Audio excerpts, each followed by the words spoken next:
You're the shit. We're ready. What We're episode number are steering we it. on? We're on number 9. No, 9? 10. 10? We We're finally hit live. double We don't know digits? what episode we're on, folks. All right, Kyle, I y'all. So thought we clearly don't know what episode we're on. We're just gonna go say 10. We finally hit double digits. So welcome to 10, episode yeah, 10 it's of 10, Metal Minions, 10. y'all. 10. 10. We're episode finally 10. on Sorry, two we can't do hands. that no more because he's not Ty Dillinger no more. For all you wrestling fans, I know he's the chairman, Sean Spears. Lame ass gimmick anyway. But anywho, sorry. Look, we just did this So shit, okay? Like, on tonight's episode, we're gonna talk about our favorite band of all time. We can, when we're explaining who our favorite band is, we can give a top 5 favorite songs if we want to. Or you can give your top 5 least favorite songs of the band if you want to. And then after that, we're gonna mention a band that we have been listening to a lot lately, whether it be a band from the 70s, 80s, 90s, or modern, 2000s, right? to today. So that is what today's episode is going to be about. And then, after we're done with the main gist of the episode, we're just going to, have our S&G segment where we talk about random ass shit.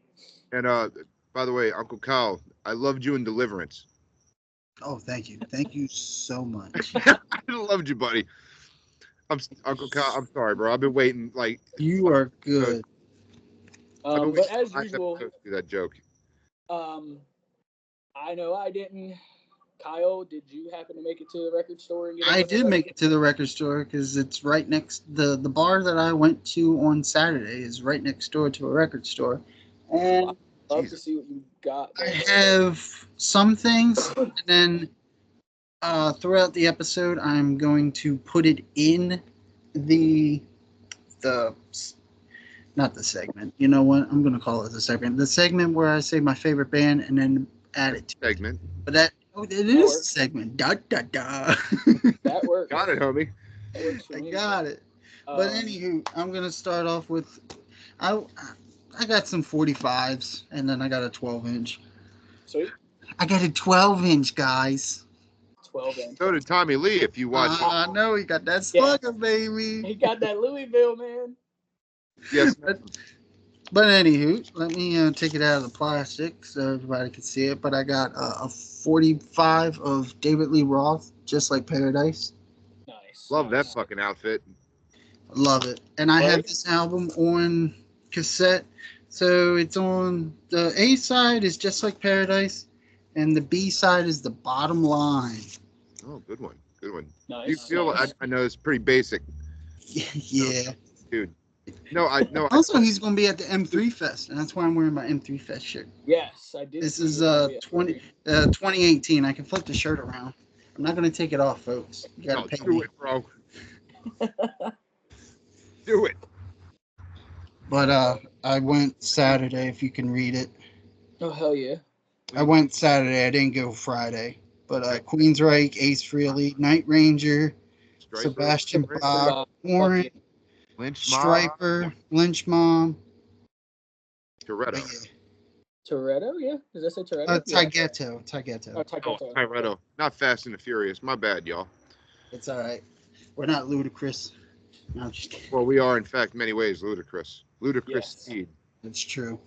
But back to the goodies. I found this, and I do not own anything from this band, not yet, but I will get their new album that's coming out this year.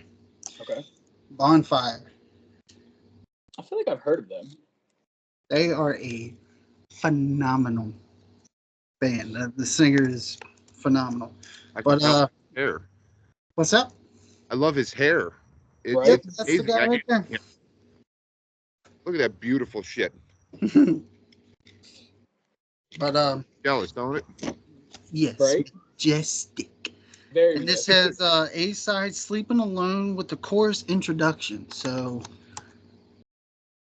it has the intro that's something that the band on the record didn't have. So it, whatever. Pretty wild. And then the B side is Champion.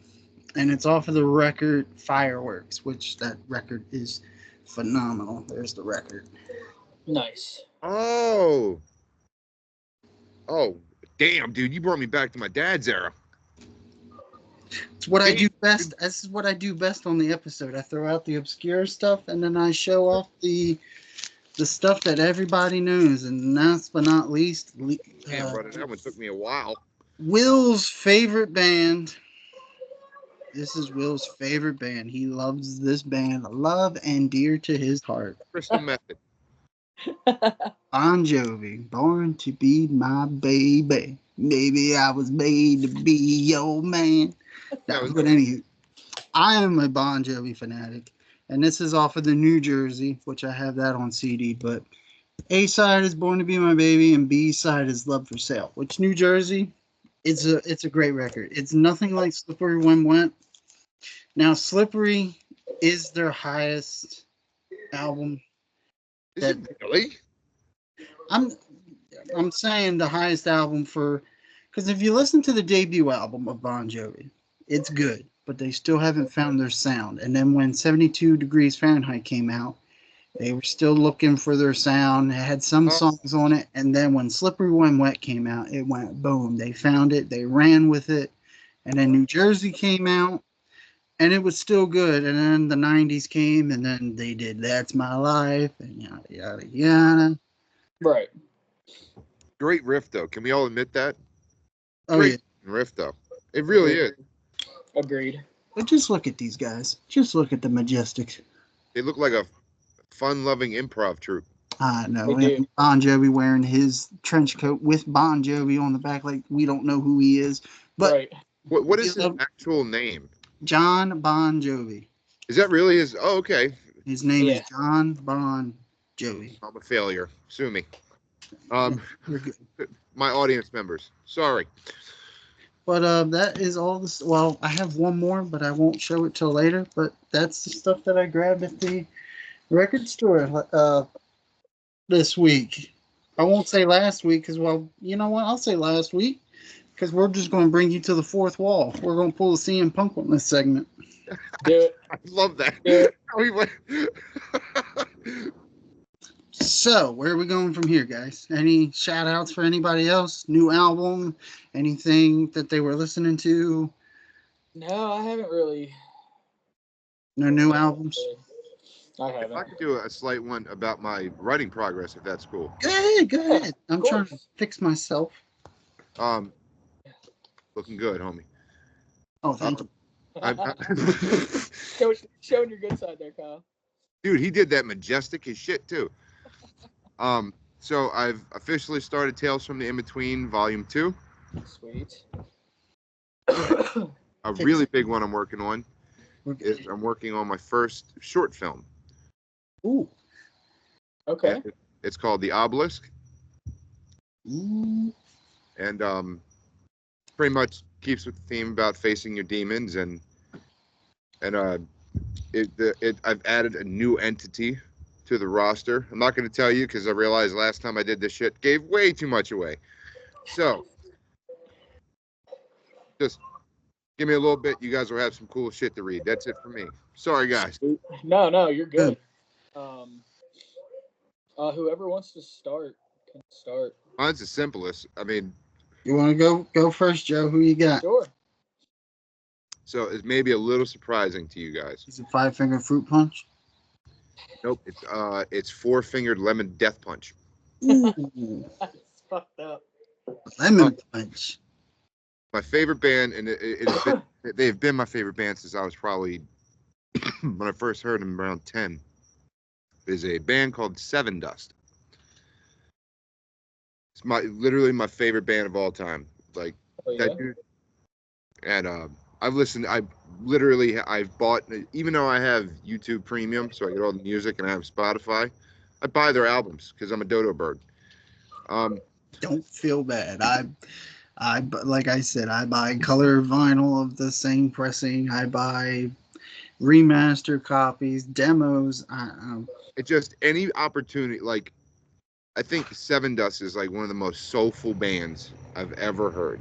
Like even though being from like the nu metal era, like they're so and that's because of Lejean, the singer. He brings such a fucking. he drops it like a warrior, bro. And it's just, I love like one of my favorite albums, favorite songs rather, is I have two, is Dark AM and Picture Perfect. I love those songs. And then of course we go like we know the famous ones like Denial. Yeah. It's one of the Great. first bass songs I learned to play too. It's up there with Nice. Battery. I love playing that thing, man. Vinny is the whole reason I play my bass so low. I don't play it like it's a chest violin. It's but every single song I've heard of them was just stupendous. Like it was a work of art.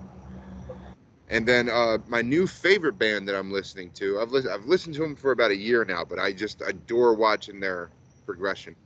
They're an Australian nu metal electronic band called Dark Matter. Really, really, really, really good, man. Like once again, very like the riffs are fucking killer. Very emotional. They speak about like real things, like, and it's not like my girlfriend left me and I kicked my dog. They on like genuine, like raw shit, and I think it's what it drew me to them. And it just, if you guys, to our listeners and to my fellow hosts, if you guys ever get a chance, seriously check out Dark Matter. Like, if you're not into real heavy stuff, maybe they're not your thing, but they're so goddamn meaningful. I'll give them a try. Like I said, when they talk about when Will goes to his new band, I'll mark it all down.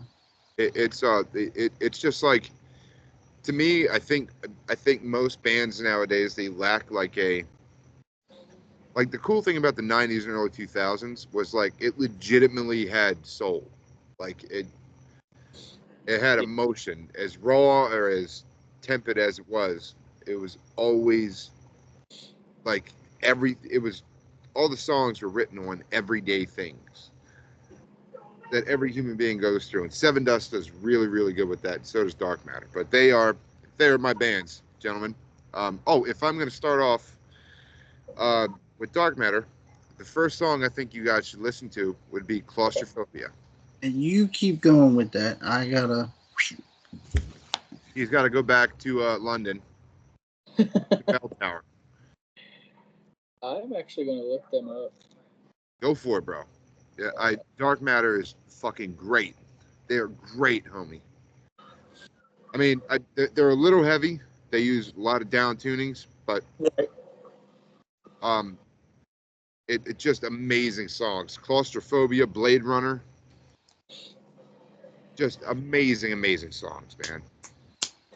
Australian dude, like if you guys haven't heard Australian nu metal, go check that shit out. I do have an honorable, huh? Australia is still hanging on? Oh, dude, they're killing it. I shouldn't say that. Let me before everybody throws tomatoes at me, I do have to say Australia it does still have. Oh man, push it out, brother. Still has like. I am Wendy. Don't die on us. I'll try not to. If I die, I'll probably give us some more views. But anyway. Yeah, you go viral real quick. They still have their underground scenes. Like they still have some glam bands and some heavy metal bands and like what you said, Joe, nu metal. I shouldn't say they're still hanging on. They still have low hanging fruit and they're still doing their thing. Yeah, dude. It's like Australian nu metal, black dude. Metal, death metal. They have it all. My God, dude. Am I allowed a few honorable mentions if that's okay? Go for it. Wing it. Another one is Ocean Grove. Try them out. If you guys really dig like late 90s, early 2000s metal, check out Ocean Grove. They're a very odd band, but they're called Thornhill. Try them out too. Okay. amazing songs. The one I recommend, honestly, as a first try the song called Casanova by Thornhill. Great music. But they're my honorable mention. Sorry, guys. No, you're good. It's rare I get to actually like, because nobody listens to what I do. You know what I'm saying? Right. So it's like I like how you like Will's like, you know what, bro? I'm gonna look them bitches up. I'm gonna. He's like, he took it serious. He was like, let me see what they're about. I'm gonna jot them down on my pen and paper and then listen to them tonight. Oh my god, I gotta listen to Bonfire again. Yeah. And Right. they're not going to be one to talk about. You want me to go next? I will let you. Yes, I will let you go next. Okay, I'm gonna go next. Now, I talked to Joe before Will jumped on. I have a lot of favorite bands, So do I. It was hard for me to pick those two. It really was. and I want it to be fair. And I just want to set the record straight from the last episode. The reason why I do not want to show this band is not because of what Joe said about Gene Simmons. It's not. It's not. I've become legend. I talked about Kiss on a previous episode and Motley Crue. I know I've said many times I will never mention their name again, but we did 2 episodes straight about Motley Crue. We really did. Yes, and I did not pick them. But my other band that I really like, and they're on the list as well, and like I said, I buy their stuff, but you'll see. I brought a lot of goodies. And the band that I will be talking about is Rat. Rat, okay. Proud of you. Yeah, great band. You. Rat is one of my favorite bands. Fucking And hard I'm to get. also happy that Stephen Pearcy, we're getting somewhat of a Rat reunion at the M3 Fest this year. Warren DeMartini and Stephen Pearcy are together, and they're going to be on one stage, and they're going to be performing Rat songs. We're getting closer to a Rat reunion. Stephen, if you watch this podcast, I hope that you get the other guys. I understand that you don't like the bass player, Juan Crucier. We all suck. But we can get a different bass player, but I would like to see Bobby Blotzer on the kit. I know we can't have Robin Crosby because of his incident, so we can have Carlos Cavaza. You are a diehard, ain't you? I mean, Yeah, one guitar, so we could have Carlos taking the king spot. We could have Bobby Blotzer on drums. Keep Matt Thorne, who's he with now, which Matt Thorne used to be with Stephen Pearcy on Mickey Rat before he joined Rough Cut. God damn. And before Warren DeMartini joined Rat, Jakey Lee was in Mickey Rat. No shit. Back in the day, Right. yes. Dude, you teach me something every fucking episode. Oh, thank you. Yeah. Wow. Good one. Really good one. So I just wanted to show this as one of my favorite bands on this. Like I said, I'm going to go through it. I do have Infestation on CD, but I did not grab it because I was running a little behind. But I have the all are, dude. I have the Rad EP. I have the OG press of Out of the Cellar, which this is Tawny Katane, which is in David Coverdale's music video. At the time, this is also her as well. This is Tawny Katane as well. Her legs. And that's Tawny Katane. At the time, Robin Crosby was dating her, so she was on the music video. But of course, Tawny went around as other rock star lovers. So that's Tawny Katane. And then since we have that, we're gonna still go on that road. I have the Rat Round and Round 45 on the Atlantic Records. I'm gonna guess you like Rat, huh? Yes, I have the 45 on that record. And then when this came out around Christmas time, I bought Out of the Cellar again. But this time, like I said, it's on color vinyl. Nice. So it's the same thing. It's the same thing, but it's just on color vinyl. But they added an extra song, which I have the extra song on a 45. And it's Reach for the Sky. It's on orange vinyl. But this song was not on the record, but Stephen Pearcy owns his rights. So around Christmas time last year, he bought this out, but then added this into the vinyl. Now, if you get the CD, it's on the extra song. But me being me, since I have out of the cellar 45 and this, so it's just like these two, I need to get the vinyl. So I went out and sold my left kidney and my left toe to give. You look pretty fucking healthy, dude. Thank Right. you. Yeah, You stop drinking. And another story. This was my first.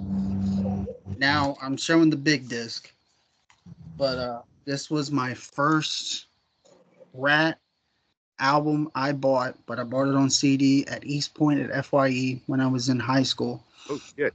And it's Rat Invasion of Your Privacy. This is my favorite Rat record. Like I said, this was my first one that I listened to, and stuff that is really good. But this was my first Rat album I bought, and I fell in love with Rat from there. And also, too, watching the music videos of Me Being Me, how also I got into them. In the music video, Tommy Lee and Nikki Sixx are in a Rat music video. So I was like, wait a minute. Motley Crue's in a Rat music video. And then Me Being Me, of course, did my little research. I was like, oh, snap. Back in the day, Rat and Motley were best friends. So I was like, that's another checkbox why I have to get into Rat. So it's another reason why that I was a big Rat fan that I was growing into. May I add a side note real quick? What's up? Can you bring that cover back? Sure. How many of us can agree that chick looks like Sarah Connor? Look at that. That was like every teenager saw Sarah Connor, bro. Definitely does. Definitely does. I mean, good gravy. It's the most 80s thing I've ever seen. And then the back cover is pretty much 80s as well. Nice. Ah, yes. They each person in that photo has no recollection of that evening. No, Absolutely none. none whatsoever.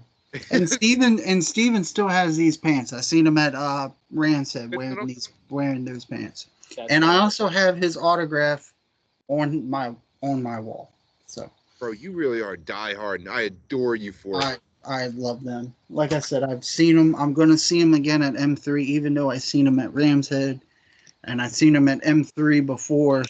I'm like, I'm going to go see them again.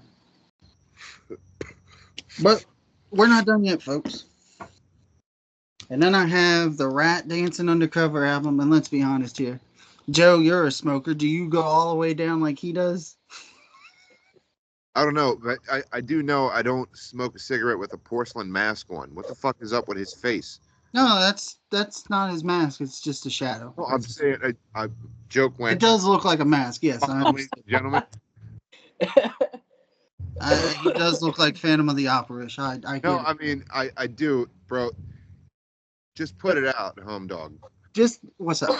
Right, No, I'm saying the guy, the dude. Now, this wasn't supposed to be the original cover. It was supposed to be this. I would have been much happier with that. Now, there's certain members in this by hearing Stephen Pearcy on an interview. You can watch it on Jason Green on YouTube. Stephen Pearcy said that there's somebody on here, and he didn't throw dirt at nobody, but somebody on here wanted his face on it, and then the other band member was like, well, we all should put our faces on it. And Stephen was like, whatever.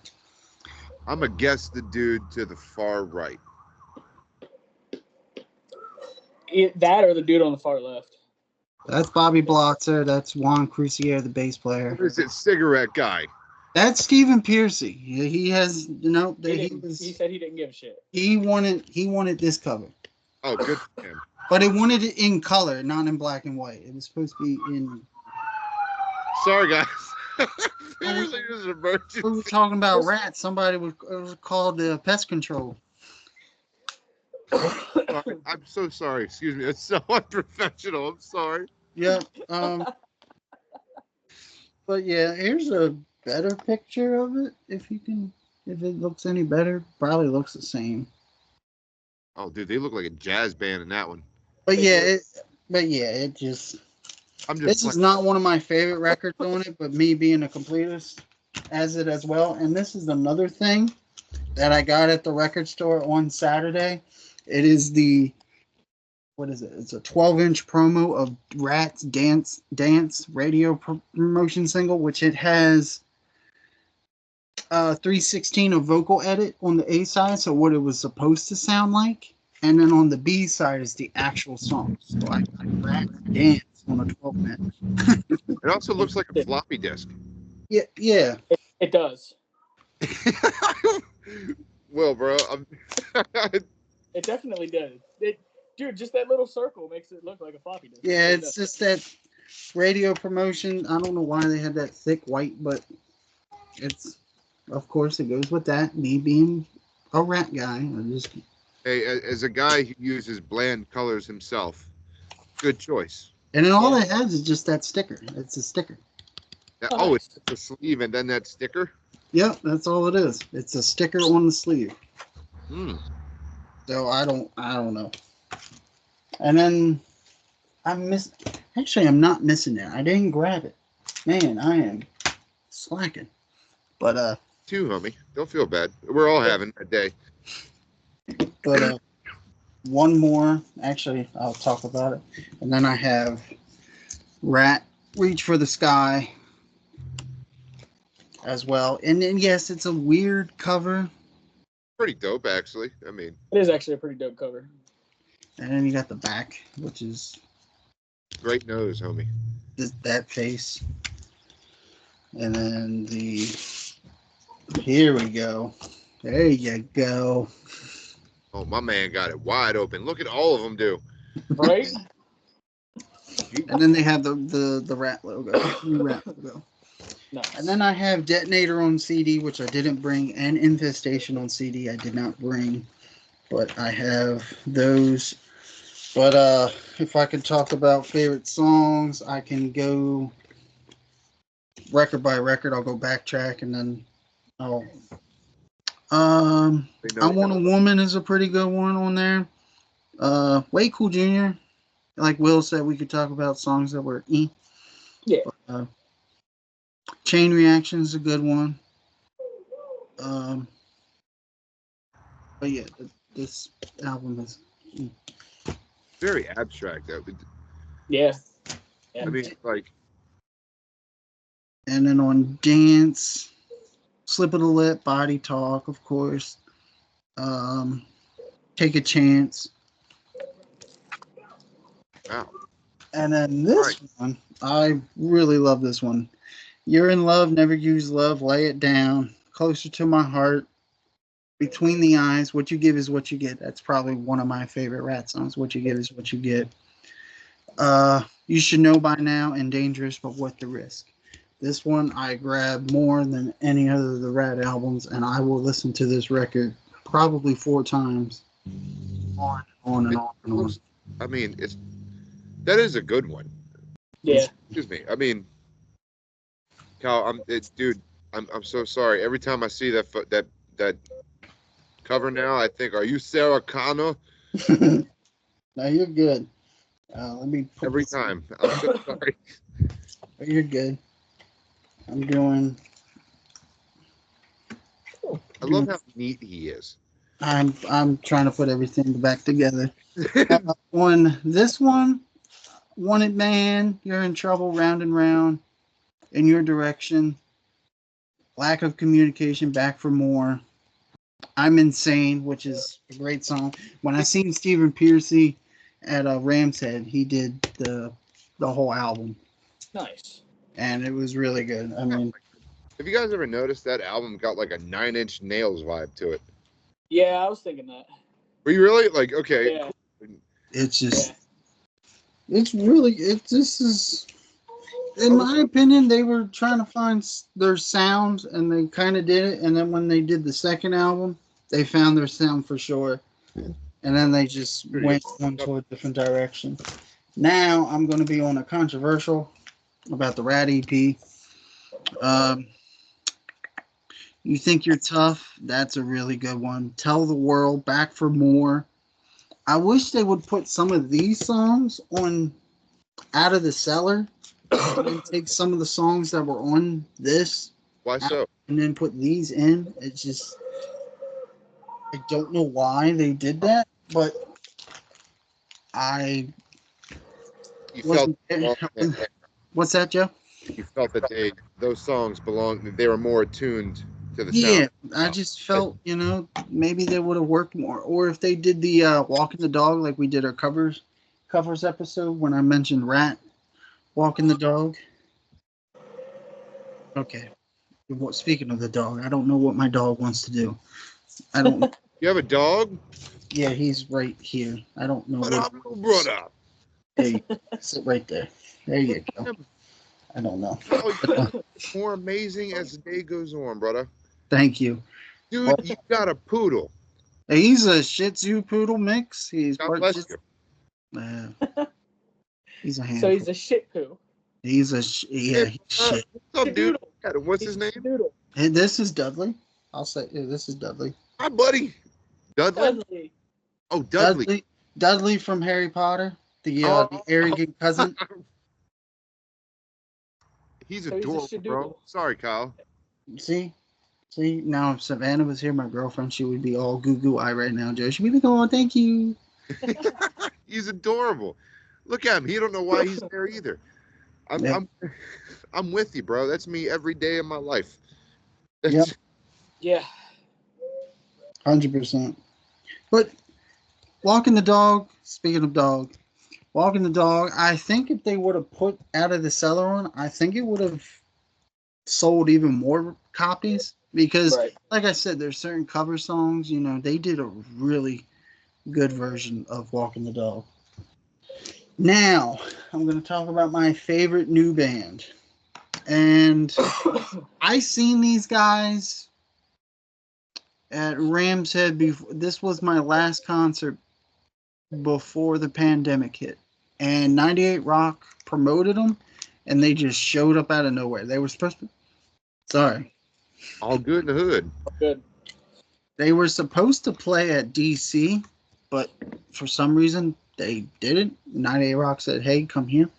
But I'm going to talk about the Struts. All right, fair enough. And to me, the Struts is a modern Queen. This is our Queen, and I'm going to point at us because we're all in the same age group. Our This generation. This is our Queen. This is the generation's Queen. They sound like Queen. The singer dresses like Freddie Mercury. He has the persona like Freddie Mercury. And that's what made me even like him more because I love Queen. Mm-hmm. And when I seen him, I was like, okay, I totally get it. And they're still putting out new music today. They came out with a new album last year. It was Pretty Vicious. I don't know what you're doing. Are you comfy? All right. He's trying to join in, man. We have a new host, ladies and gentlemen. Yeah, you can see him. He's right there. What up, brother? I love him. But the Struts, and then also Me Being Me. So I got, this was the original cover, and then Barnes & Nobles has a Barnes & Nobles cover. So I was like, ooh, I have to buy Me Being Me. I have to buy the same record, but with different album art. I adore that album art, though. That is actually badass. So this is. They're both really good, but like, and then they have different songs. Like I said, this was what it came out, and then they took some songs off and added different songs to it. So, like I said, you can see the growth in the Struts as well. I have more of the Struts, but I just grabbed. that's like your top tier. Like, yeah, off of my CD rack. I pretty much have their whole discography. I say pretty much like their discography, but I missed out on their. How albums do they have, actually? They have. I'm sorry, I was deep in thought about that. I'm sorry, guys. I'm sorry.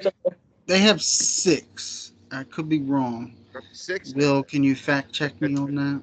The Struts. I believe it's 6 studio albums, Oh no shit! Wow, I really got to catch up, dude. and they're really good. This is I realize y'all can't see me. There you go. Sorry, y'all. Yeah, 6. Yep. And this is what they look like. So I have a black and white picture. Maybe I can find a better picture of them. Maybe. No, that's a. But this is what they look like. Yeah, I do like the Struts. Sitting That's on. a really good band. Oh, Oh, it's yeah. a phone booth. Oh, Yeah. I got to put my glasses back on. Hold on. So that's what they. That's the singer CJ Spiller. CJ Spiller. Yeah. Wasn't he in another band though? It could be. Maybe I'm saying his name wrong, but I'm pretty. No. I'm saying he may be in No, another Luke. band. It's not CJ. It's Luke. Duh. It's Oh. right here. Again. Oh, you see? Why does he kind of look like Neve Campbell from Scream in that picture? Oh my God, Tell me he doesn't. he really fucking does. And there's Adam, the guitar player, Jed, the bass player. Fun. Me, Jed looks like the most basic person in the group, if you think about it. You wearing a Yeah. scarf? Yeah, I mean, everybody else in the band is pretty much like dressed to the nine, like, hey, look at me, I'm a rock star. And then you got the Fallout Boy bass player. Ow. I mean, he looks like Yoko Ono doing that live performance with the Beatles. Jed. She's just like screaming with a tambourine. Whoa! And folks, and she has a #1 record out for that reason. Yeah, Wow. that's the sad part. Yep. But that is my. By the way, I'm so grateful we all can agree how fucking crazy Yoko Ono is. Fucking Like- ridiculous. She was fucking ridiculous. Now can I go on a tangent? I'll go on a tangent about her. Sure. She reminds me of, and I don't want to step on nobody's toes about this, but you know what? Joe said be us, so I'm going to be me. Yoko reminds me of Shannon Osbourne. Like, this is her brainchild. This is my brainchild. Since John's dead, I'm going to put out everything. And we all know when Ozzy dies, Shannon Osbourne is going to make a killer off of him. Royalty-wise, there's going to be songs that have not been released that he was planning on releasing. And then it's just... All right, on a side note, if we're being honest, Sharon Osbourne has been making a dime off of his alcoholism for like 45 years. I mean, she's the manager of Ozzy Osbourne. I mean, Jesus. She literally looks like the bad guy from like a Muppet show. Yeah. She's had way too much surgery. I mean, even on one of the podcasts, Ozzy even mentions, like, you have too much done. And I think Kelly was thinking about getting more surgery done. And Ozzy was like, what do you think you're doing? He told her no. He pretty much told her no. Yeah. I agree with that. Dude, it's like she looks like... Have you guys ever seen Gremlins 2? She looks like the secretary demon, don't she? Yeah. The gremlin, Secretary Gremlin. 100%. Yes. She's just sitting there with a pot of coffee, just cackling at Ozzy with a little neck brace on. Like... 100%. But yeah, that's how I look at Okazono. And also, I'm going to throw another name out. It reminds me of like Wendy Dio. Dio's wife, she's the same way. Now I know certain people are like, oh, I love her to death. But let's be honest here. Everything that comes out, like a new Dio record store day thing that I buy every record store day because I love Dio. But it's just like, that's her thing. Yeah. Well, I mean, to be real, like, in all honesty, I have to be a little humble during this conversation. Is that Sharon Osbourne? She really was like a pillar for Ozzy, even She was. Yeah, she. I'm not gonna say that she was a total d-bag, but she was a saint to Ozzy. I mean, no, she was, bro. any woman that's going to stay with a man that tried to kill her as many times as he tried to kill her and help him get fucking sober. Which Yeah. was a monument by itself, wasn't it? Yeah. Yeah. You got Ozzy Osbourne fucking to stop drinking and doing drugs. God bless you. This dude has a blood transfusion once a month because he did so much fucking drugs. Mm-hmm. Like, put Yeah. your thumb on that. That's crazy. I'm sorry. I No, you're right. Whitaker, I believe it is your turn, boss. Yes, it is. So, my favorite band I've mentioned probably numerous times in multiple episodes. My all-time favorite band is the first artist my dad ever introduced to me when I was a kid, and that was Mr. Rob Zombie himself. Yeah, I knew it. I'm sorry. I knew it. My dad introduced him to me in fucking 97 before he came out as Rob Zombie himself and decided to go solo. My dad actually initially introduced me to White Zombie first. But once Rob Zombie's first initial solo album came out in 98, that's when I really fell in love with Rob Zombie, and he's been my favorite since then. My top 5 favorite songs from Rob Zombie. My number 1 will always be Dragula off of Rob Zombie's first album. I agree. I'm actually surprised you picked that one. That'll probably all time be my favorite song. Staying on that album, I'm gonna go with Super Beast. Mm-hmm. And for 3, we're gonna stay on that album one more time with Living Dead Girl. Oh, so in case everybody hasn't noticed, Hellbilly Deluxe is probably his favorite album, and I cannot disagree with him. The shit's phenomenal. And then we're gonna jump, I think, to his second album, and we're gonna go with. It's hard to pick a good song off of this one. Sinister Urge, right? Yeah, Sinister Urge, which I do actually have on CD. Yes, Kyle. I have to say something. Okay. I almost got into a tussle. Okay. I love how that starts. Can we just admit that? USA's 3, Canada's 1, 2. It was 2-1. Okay. 2-1 USA. Anyway, back to the scuffle. Now, Savannah wasn't in the record store with me, but I did find Will's record that he's been asking me to find, and I found it. Okay. I found Hillbilly Deluxe. I was going to grab it, but then I got sidetracked. So I had it, and then I placed it on top and forgot to grab it. So I got sidetracked. It happens. I was answering the text. Anyway, there was this 16-year-old kid that grabbed it. He grabbed it. And then he walked up to his dad, and he was like, "Dad, I found it." And he was like, "Oh, that's awesome! I'm glad you found it." And then I was like, "Oh shit! I was supposed to grab this for my friend."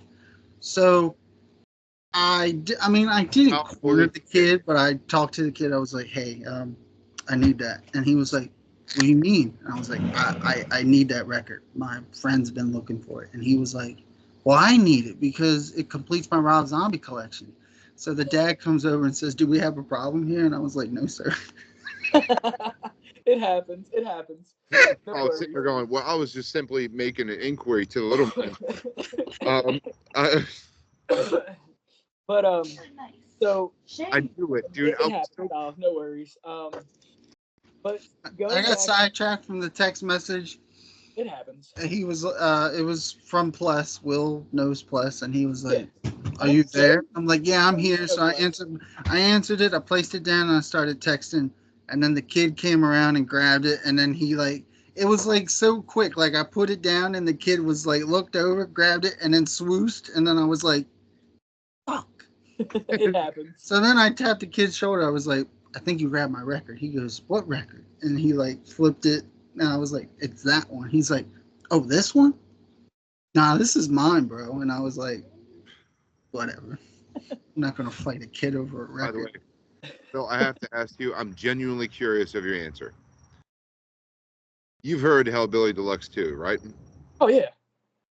So how do you feel? Like, not the sidetrack, sorry guys, but like, how do you feel about it? Because I have like a lot of great songs are on Hellbilly Deluxe 2. Like, Yeah. So What is my favorite. Or Yes. So What? I think it was So What. My favorite song from that album, and it's not on my top 5, and it was hard because I narrowed it down to 3. I'll just name the 3 because it's really hard to Yeah. to pick one. But Sick Bubblegum. Oh, good one. Damn good. And Werewolf Women of the SS. Oh, really proud of you. Yeah, those are my top 3 songs from that album. I mean, it's an alright album. It wasn't like the greatest. I feel like some of his albums kind of like fell off a little bit, and then he would come back. As in all artists that we like, we notice like the first two are like, had like yeah, and then all of a sudden it's like, Dude, like it. Like, but then you have those closet I shouldn't say closet fans of that record, and you will find fans at like metal shows and be like, yeah, I like that record. It's like, what am I missing?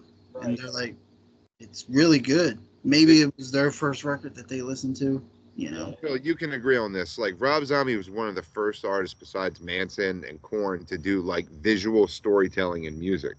Yes. And yes. It was like that's why he's such a fucking like wrong or right. Like, I think, in my opinion anyway, I think the first 4 albums of Rob Zombie were like fucking stupid, like works of art. They really were. Fuck yeah. Is that why the Motley Crue EP is so good, Will? Because John 5's on it. Is that why it's so good? 5 is a fucking maestro. Yeah. He is. Yeah. That dude kills, man. And it you know what's funny is he started playing guitar doing like hillbilly stuff, like doing that's sorry guys. No, you're right though. He learned to play metal through bluegrass. Yeah, he really did. And it's fascinating. You know what I'm saying? Like, yeah. Killer. Sorry guys. To go back to my top 5 songs, this album is the only one I actually have physically on CD. Where it is, I know I have it. It's somewhere in my closet. Is Rob Zombie's second album, Sinister Urge. I have it. It's in my CD rack. I'm just kidding.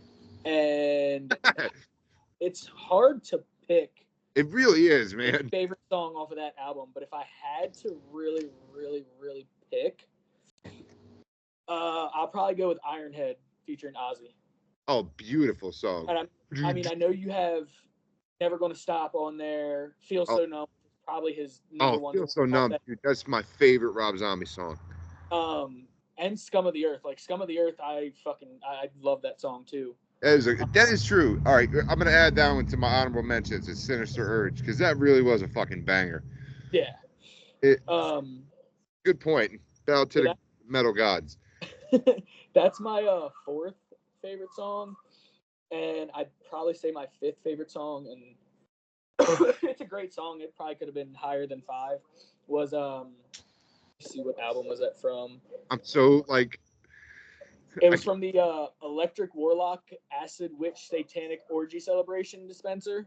Oh, when he started using fucking German surnames, yeah. Yes. My favorite song from that album is Well, Everybody's Fucking in the UFO. Oh, dude, great. That'll probably be. I love you, Will. I mean, you could also say Satanic Cyanide is a great song off of that album. Or what was that? Not Satanic Panic. That's another band. What was it? It was something called like Satan's Basement or some shit. Or I can't. I know what you're talking about, but I can't remember it off the top of my head. I'm mauling it completely. No, I think I know exactly what you're talking about. Destroying it. But I mean, another good song off of that album is The Hideous Exhibitions of a Dedicated Gore Whore. Great song off of that album too. I mean, there's so many good songs off of so many. Are you talking about the Satanic Rites of Blackula? Yes. Thank you. You got it. Thank you, Yes. homie. Yeah, that's another good song. You got it. But yeah, so those are my top 5 favorite songs off of Rob Zombie, and I mean, all his albums are great. Are they? Yes. I mean, he has some. I mean, he has some off the wall stuff. Yes, clunkers, as we call it in the biz. Yeah, dude. Well, I mean, like, Will, just to add on to your point, brother. Go ahead. I think like another really underrated Rob Zombie song is "Educated Horses." Yes. Yes. I think that album. That was album killer, is great. dude. It was. That album is really great. American Witch is probably my favorite song off that Oh album. yeah. Oh, I'm sorry. I confused the song with the album, didn't I? No. The album is Educated Horses. Educated Right? Horses, yeah. I thought there was a song. My bad, guys. No, you're good. A little side note, like I said, my dad introduced me to Rob Zombie. My dad actually went and seen Rob Zombie for the Hellbilly Deluxe Tour in '98, and I didn't find this out until I was like 12 or 13, when I just happened to be going through my dad's CD collection. Like, I knew my dad had it autographed and everything, but I found Hellbilly Deluxe, and I saw the ticket on the front was autographed. The album cover, or the album booklet, was autographed on the front, and then I opened it up, and it was also autographed, and it was autographed to me. My dad never told me, and when I actually asked my dad about it, he Ultimate dad move. yeah, my dad, when I said something to my dad about it, he's like, you know what? He's like, I can't lie to you. He's like, I forgot. He's like, I forgot that I had it autographed for you. I don't have it in my possession. My dad said one day I will get it.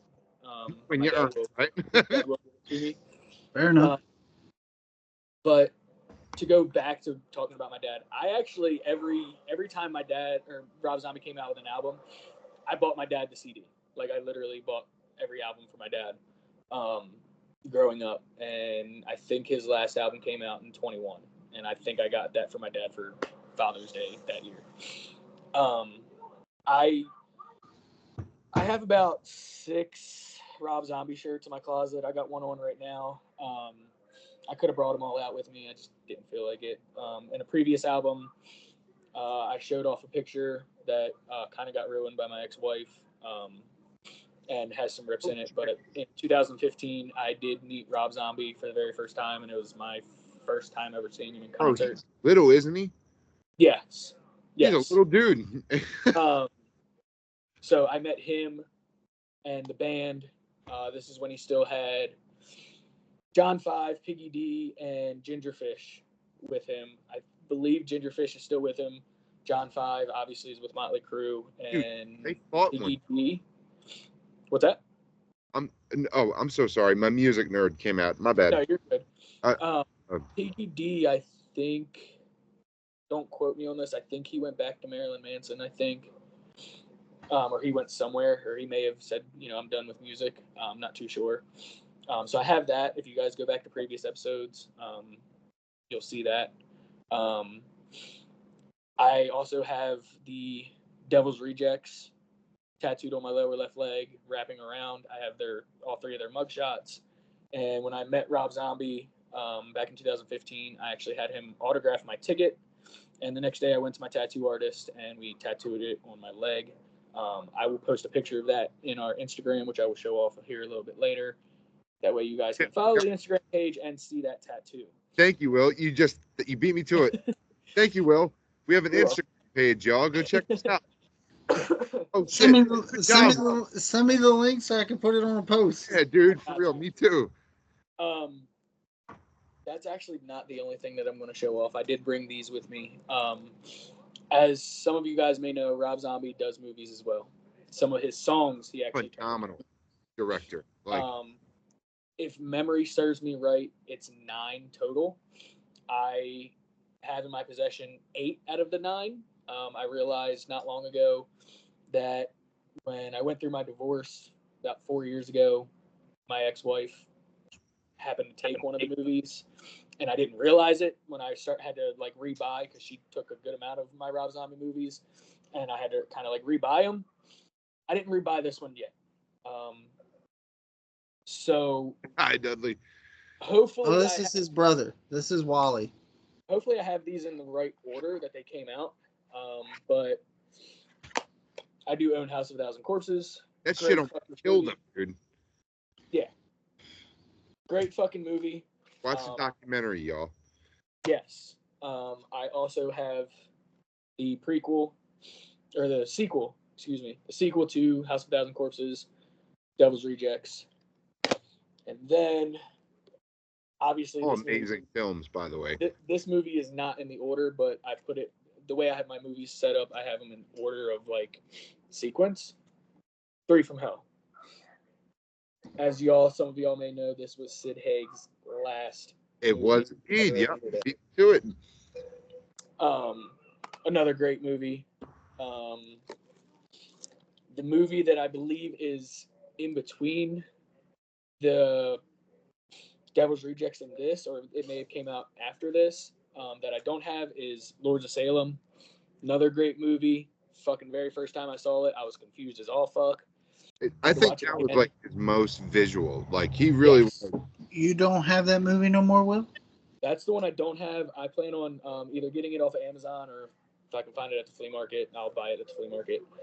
But I also have 31. As you can tell, I haven't yet to open it. I've seen it numerous times. So I have that one. And then here's one I know not many people have, and not many people know that Rob Zombie did this. Oh, Joe, this is right up your alley. He did do a cartoon. He did indeed, Beavis and Butthead. El Super Beasto. World of El Super Beasto. And Beavis and Butthead Do America, actually, I believe, if memory serves me right, the year that came out, I believe that was still technically White Zombie. But it was Rob Zombie's doings. Well, he originally started as a graphic artist for pornos. Yes. He also I learned this today, and I feel like I knew it, but I forgot. But he was part of the behind the scenes of Pee-wee's Playhouse, so the Pee-wee movie. He designed the chair. Yes. So, fun fact about this, he actually pulls a lot of his different characters from previous movies. Captain Spaulding makes a cameo in this. By the way, guys, if anybody has a sense of humor, Captain Spaulding is fucking hilarious. Yes, he is. Continue your point. You were saying about El Super Beasto, dude. But yeah, he the robot from I think some of his music videos from Hellbilly Deluxe. Oh, the Geek Man. Yes. Yeah, he's got Nazi zombies in there because everybody feels like Rob Zombie had a fascination. I got to test you. What's up? What's the matter? Which film that was directed by Quentin Tarantino was produced by Rob Zombie? Oh, fuck. I'm going to test your Rob Zombie knowledge. I think I got you on this one. Yeah, you do. I feel like as soon as you say it, I'm going to feel like an idiot because I know. So, do we all remember the Quentin Tarantino movie Death Proof? Yes. Yes. Remember the trailers? Yes. He directed Werewolf Women of the SS. Yes, which is also Rob Zombie's song. Yes. Yes. Love you, Sugarfoot. Oh, sorry guys, that was my wife. I know this movie and the second part to this movie got so much hate even by the original creator, but I don't really give a fuck, especially what John Carpenter said. Rob Zombie's fucking versions of Halloween best film he ever did. I swear to God it is.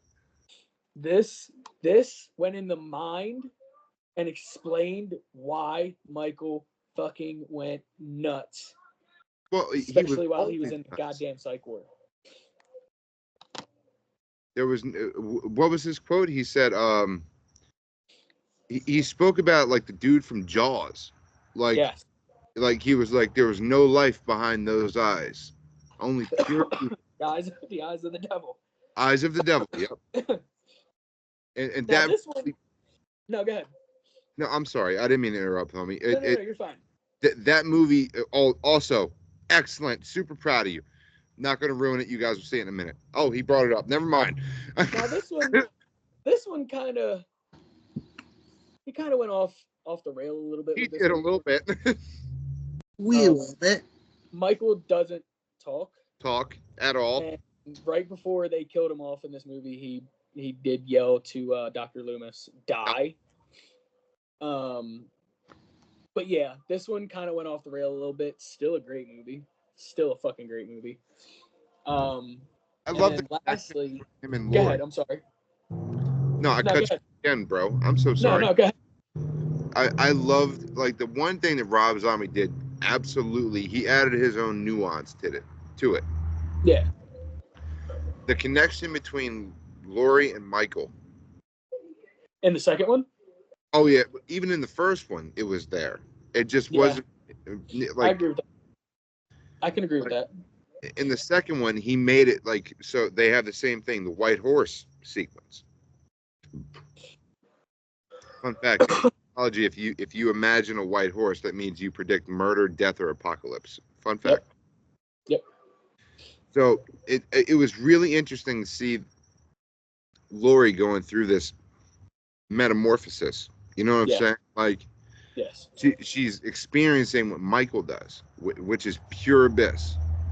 Yes. Also, I have to regain control now. Sorry, guys. I'm a writer and a filmmaker, so that's my shit. So sorry. Excellent choice. No, you're fine. Another little fun fact about Rob Zombie's Halloweens is he has 2 known horror movie characters or people that have played in horror movies in both of those movies. Both of them. The first one is Tyler Mane. The first one was, yes. First one, well, these two were like the main that like everybody was like, whoa. I got you. So the first one was Danielle Harris. Oh, those of you that don't know who Danielle Harris is, Danielle Harris was Jamie in Halloween 5. Correct. She was Michael's niece in Halloween 5. In Rob Zombie's versions, she played Laurie's best friend. Right. Brilliant also, writing is what that's called. Yes. Also, Danielle Harris's dad, the sheriff, in both movies, was or is the man who voiced Chucky.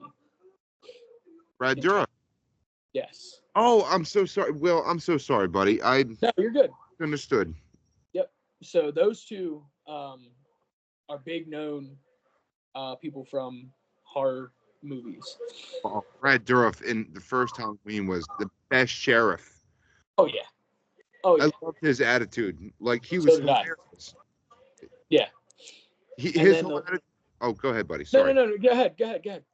I loved his attitude of like he was like, yeah, like I told you 35 years ago he was gonna break out and kill fucking 40 people. Right. Oh, see, you're surprised now? You're right. But the last movie that Rob Zombie has made, and it came out, I don't know, 2 or 3 years ago. 31? No. I believe it's still on Netflix, but I have it on DVD. Is Rob Zombie's remake of the Monsters. Now they say Rob Zombie ruined this. He did, man. He really did. It was okay for what it was. It was different. It was a little out there. It seemed like he missed the point, didn't he? Yeah. I feel like he did kind of miss the point, but for what he is and who he is, I think he did okay. I mean, it was cool to see his version. Yeah. No, go ahead. I felt it like, yeah, like you definitely tell he understood the whole wholesome aspect of it. Like he but like what he missed was like how Ed Gwen, what's his name? Herman was Herman. pretty much like the ultimate dad. Yeah. It was just how he was built. You know what I mean? Like he's Frankenstein, and how his mom is the vampire that's able to kind of calm this storm. Yeah. It was classical values, and in this one they just made like, and it's nothing wrong with it, but it Right. felt like that there was like this forced dynamic of like going like, well, I'm a mental case and you're put together, so we have to coincide. Look, dude, Exactly. in my relationship, I'm the unhinged one. I don't know if you guys watched the last 4 episodes. I'm fucking wild. My girlfriend in there is not. So wait, your girlfriend doesn't yell Louisville Sluggers on a daily basis? No, man. It's her whole day. She is perfectly content with sitting there on the couch watching Law and Order in utter silence. To a person with ADHD like myself, that is pure chaos. You know what I'm saying? I bet. In So complete silence? Oh, yeah. before I get to what band I've been listening to a lot lately, I have 2 more kind of fun facts. To me. For those of you that have seen Devil's Rejects, 48 times, my dude. Yeah, I've seen it. I've seen it over fucking 40 times.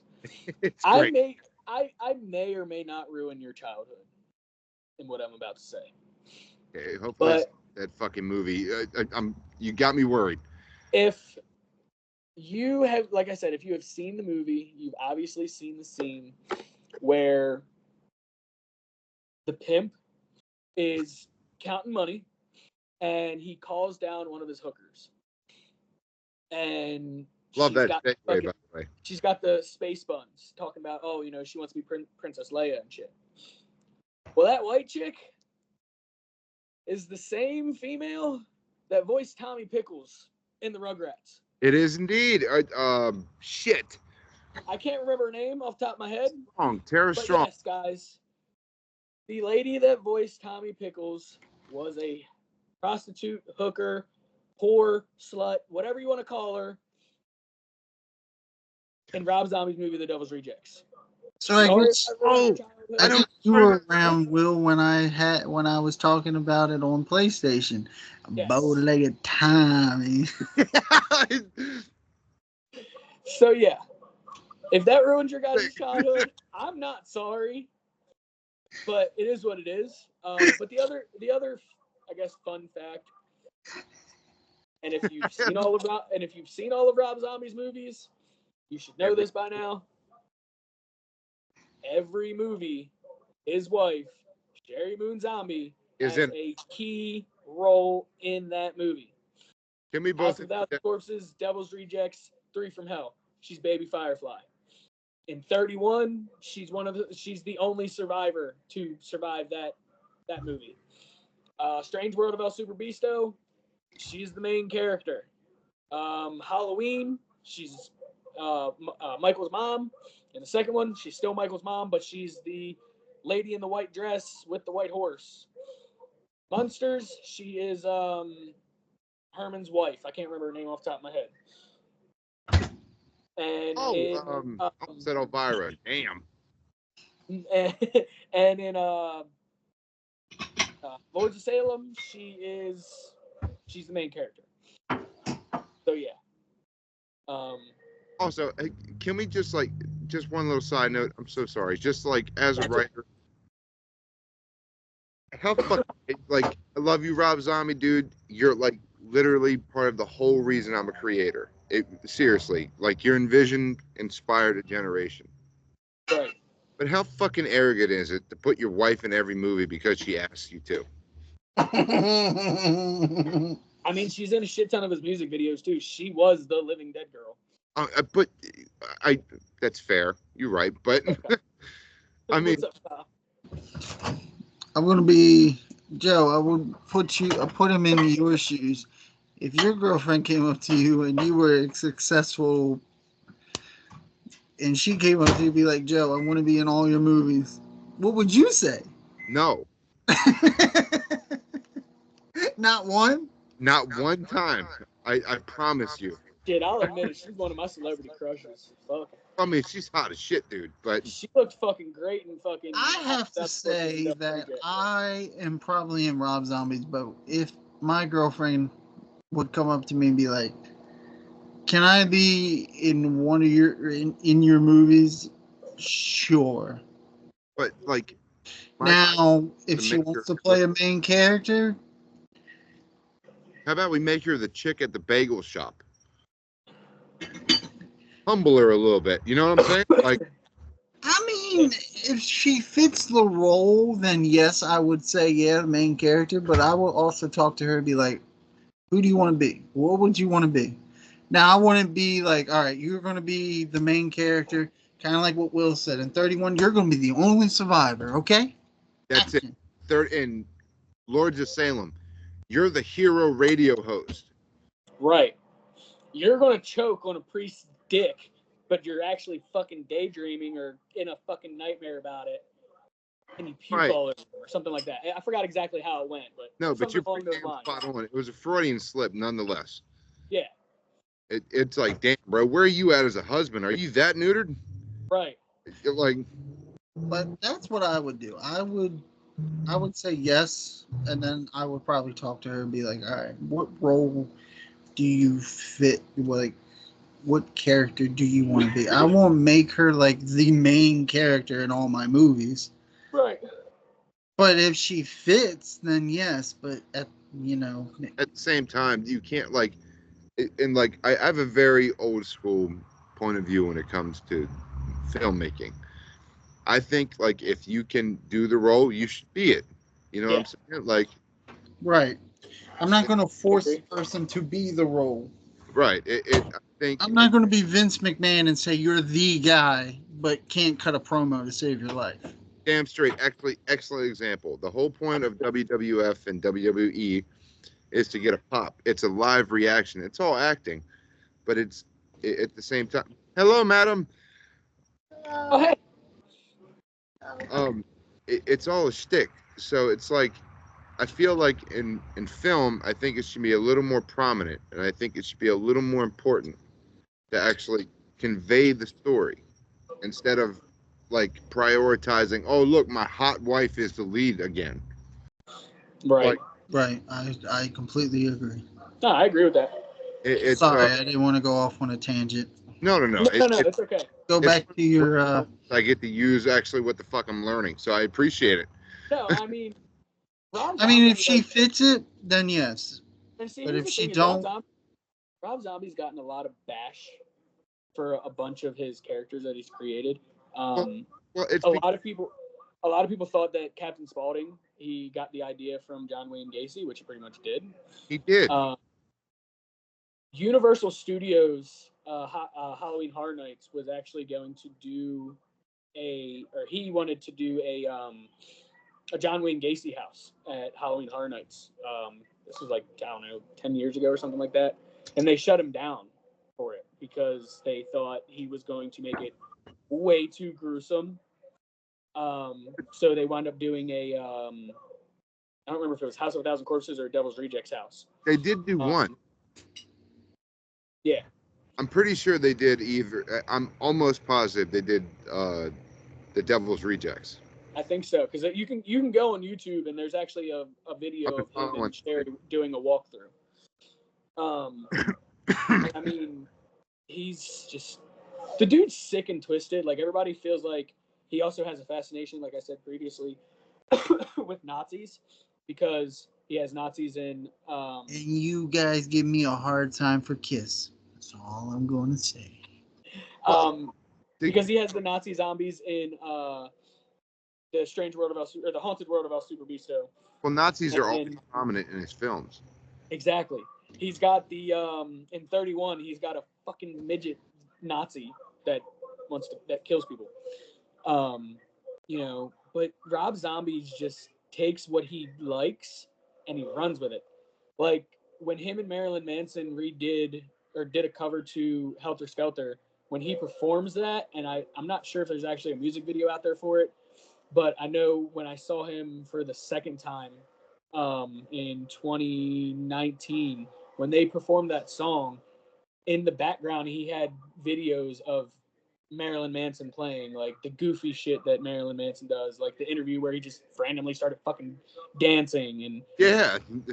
that's what that song is about. That song is based on Marilyn Manson, and everybody's like, oh, he's got a fucking fascination with Marilyn Manson, like dude's sick and fucking twisted. No, that song is about Marilyn Manson.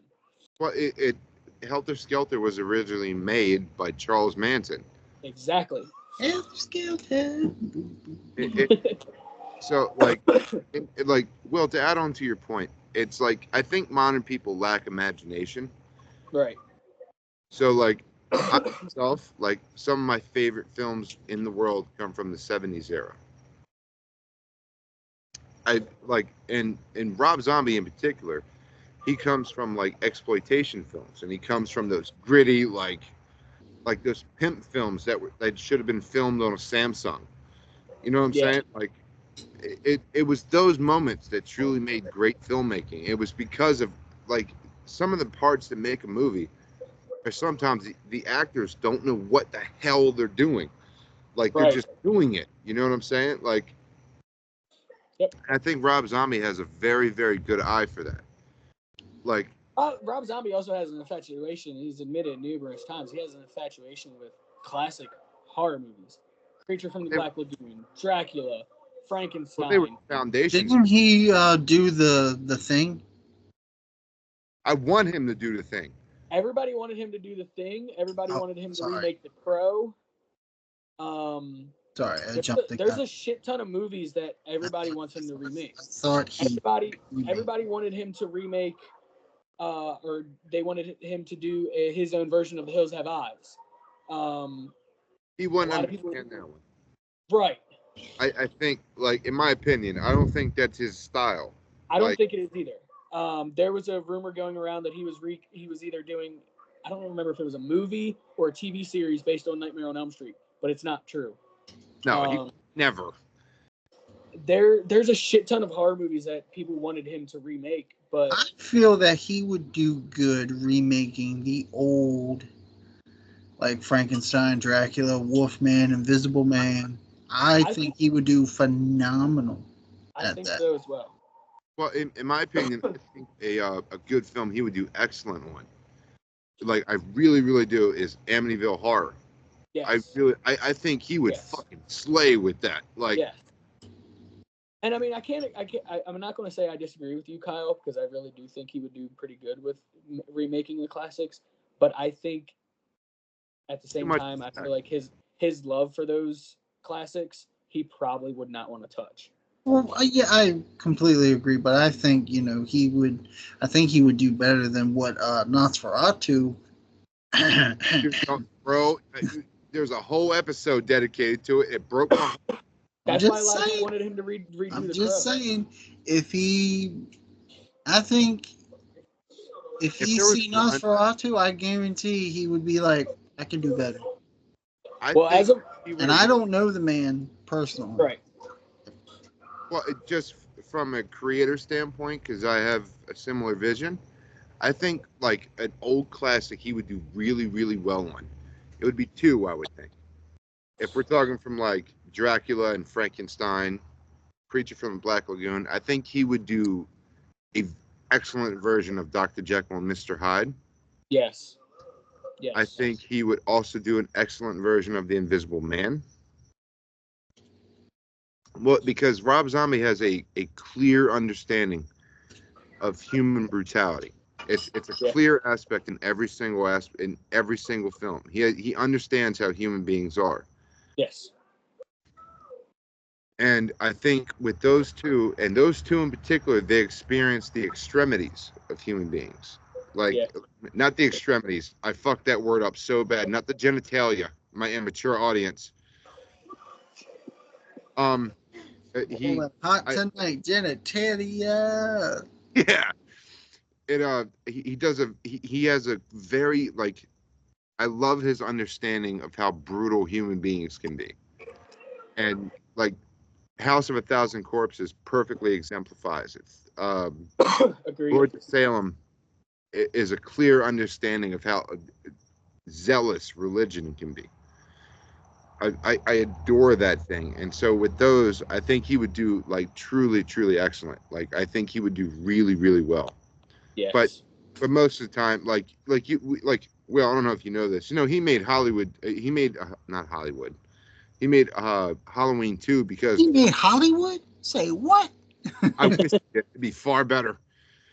Um, Halloween 2 because he wanted to get out because the studios were trying to press him into making like 4 or 5 of them. He was like, "No, dude, I just wanted to do that one." Yeah.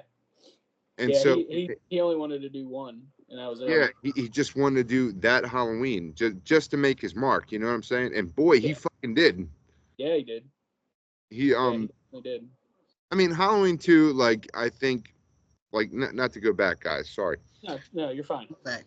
Um, I think with Halloween 2, I think he did I love how he focused more on the psychological part, and like how Michael is just like I think in Halloween 2 is where I think where a lot of directors missed the point with Michael.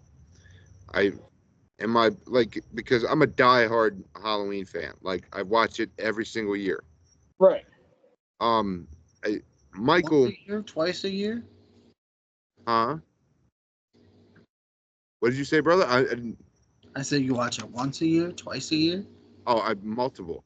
I I'll watch watch the scene where he's throughout the choking year. Loomis 4 times a year because it's hilarious. Um, I think the point with Michael, like in Halloween 2, what he missed, and in 1, he understood that Michael was a unique force of nature. Yes.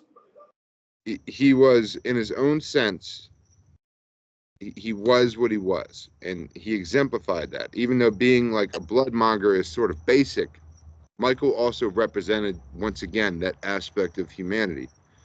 So like in Halloween 2, I felt like him like to be honest, like it was cool seeing him kind of function.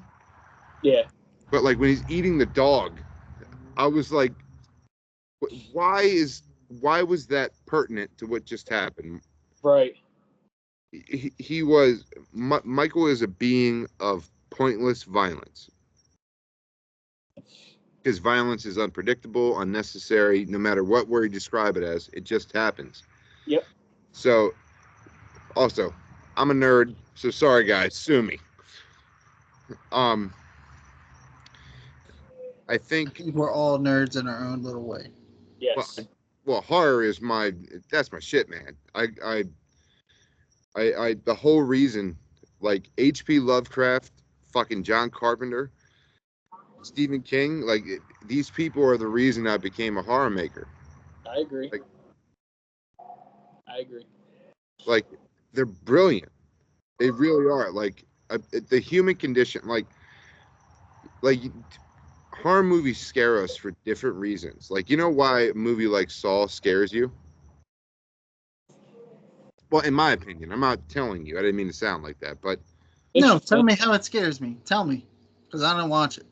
It makes you think. well, Saw is imagine if a person you find yourself in this room, right? You don't know how you got there, but this person knows every single little secret that you've ever had. Even things that you didn't want to admit to yourself, he knows. And that's no matter what tier in life you are, the worst thing that can happen to the consciousness of a human being is your every misdoing being found out. Yeah.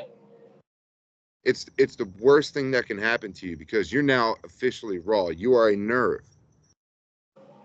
And in the 80s, they kind of went off track with Freddy Krueger and Jason, even though Jason's my Goomba. Love you, hockey mask. Yeah. It was they made them basic so they're more understanding. Dracula was so complicated was because he was built on a foundation of love. Frankenstein was built on a foundation of love. A father's love, a spouse's love, they're all different concepts of humans. Yes. So it's also I'm really going deep on this one, y'all. Sorry. It happens, but it's all good. I think those different things of humans, I think they add to villains so much, and I think that's why monsters are so misunderstood in film. Like why they're so like generalized instead of being, like celebrated. These monsters are a reflection of ourselves. Every movie you've ever seen, what's the one thing these things have in common? They want to kill you and everything the fuck around them. What is more human than that? True, very true. It's You have a point there. Jason is a symbol for rejection. He was a slow kid that was bullied by his camp while his fucking teachers were too busy having sex to notice him being killed. Right. Well, Freddy Krueger, there's no real justification. He was a bag of shit. You being a child killer and all. Yeah. But it was that same thing of the unknown. And the unknown scares the fuck out of every single human being. I don't give a shit how tough you are, how many years you did, don't matter. That aspect will scare the shit out of you. Not knowing what happens tomorrow. Agreed. And Definitely like, agreed. and sometimes like the purest evil is one that you've truly never seen before. Like that's why Lovecraft was so brilliant. Like that's why he was so amazing. He understood that because, okay, so these beings existed far outside of a solar system of time, and their whole purpose is to mess with you. What's a greater mind fuck than that for a human being? You know what I'm saying? Like, anyway, sorry guys. No, you're good. My tangent is over. Thank you for listening to me. Sorry. You're welcome. Where was I? Yeah, I know. So I'm sorry, bro. my favorite band that I've been listening to, or a band that I've been listening to a lot lately, it's a band that's been around for a little while, probably about 10 years, give or take. Oh damn, we went far off the track, didn't we? Calling in Reverse. I've been listening to them a lot. Ronnie, when he's sober, is actually really good. Ronnie's been blowing up the last like couple years, and I think their best album, and probably my favorite album here recently, is their Popular Monster album. That whole album was great. The self-titled track, Popular Monster itself, is just a song that everybody should listen to, especially if you're dealing with mental health. It was definitely one of the songs that I told Kyle to listen to when Kyle was going through some stuff, and it's helped me a lot. It really is. Their song Zombified is pretty good. There's another song I can't remember off the top of my head. Let me look it up real quick.